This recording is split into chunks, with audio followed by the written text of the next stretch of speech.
Poco X4 Pro 5G is a decent budget mid-range device with some standout features, but it's wrong to compare it to last year's Poco X3 Pro. I'll tell you the other Poco phone you should be comparing it to in this Poco X4 Pro review.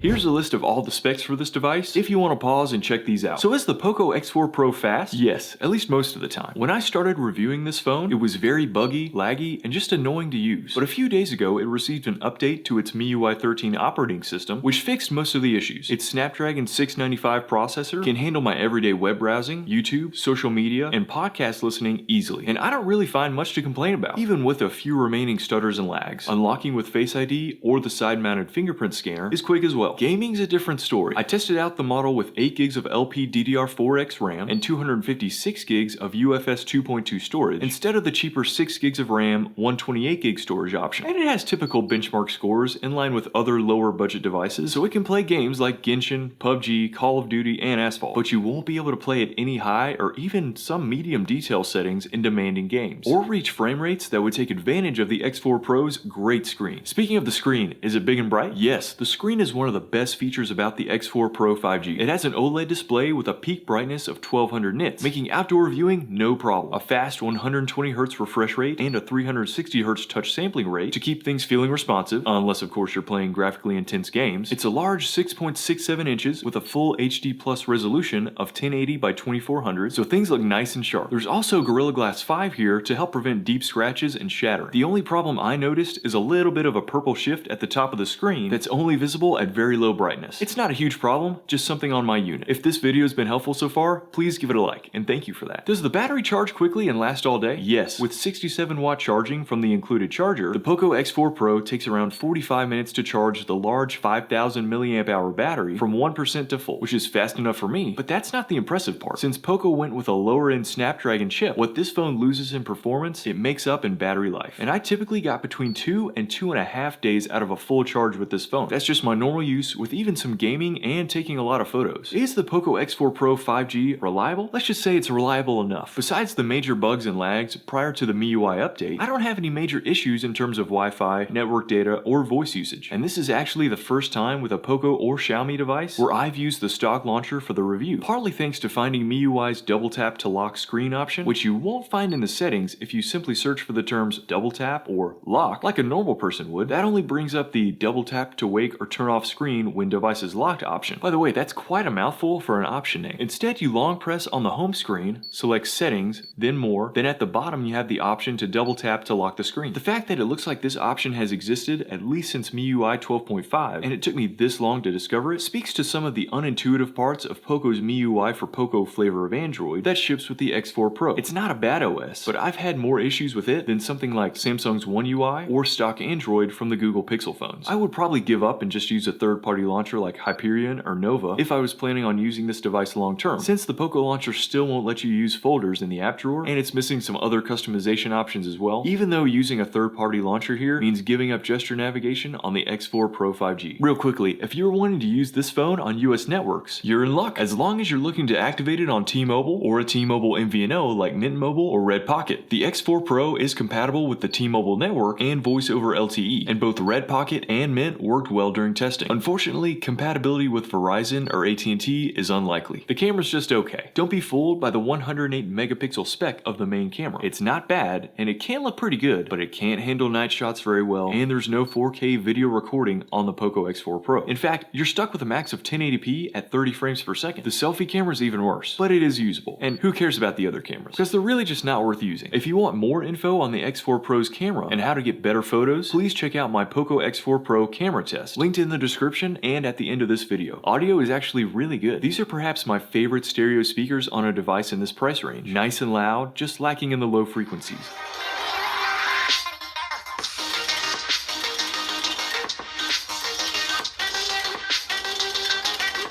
Plus, you have a headphone jack, and I also didn't have any Bluetooth issues when listening to podcasts for hours. So it sounds like the Poco X4 Pro is a good device. So what's the big problem? The Poco F3. You can pick up a brand new Poco F3 for either $310 or $340 in the States. Right now, the X4 Pro is selling for either $320 or $340. That means for the same amount of money, you can generally get a better phone with just a few compromises in the Poco F3, at least until we see what the F4 has to offer later this year. Put simply, get the Poco F3 F3 if you want a better performing device. Get the X4 Pro if you need great battery life and don't play a lot of high-end games. The F3 has a near flagship level processor that handles games well, a screen that's basically identical to the X4 Pro's, faster RAM and storage, and better cameras. If you need slightly louder speakers, a headphone jack, an SD card slot, faster charging, and much better battery life, go with the Poco X4 Pro 5G. If you think the Poco X4 Pro is the right phone for you, you should check out Wireless Place, since they have Poco devices as well as phones from Xiaomi, Samsung, Motorola, OnePlus, and more. I've bought a few phones from Wireless Place and they always ship fast and internationally. They have great prices, plus they include a US adapter for the charger if you need it. Please use my discount code PC10 when you check out if you want to support the channel or just want to save a little money. A link to the site is in the description. Please subscribe if you want to see more content like this, and feel free to comment with any X4 Pro questions, and I will answer them perfectly. Full stop.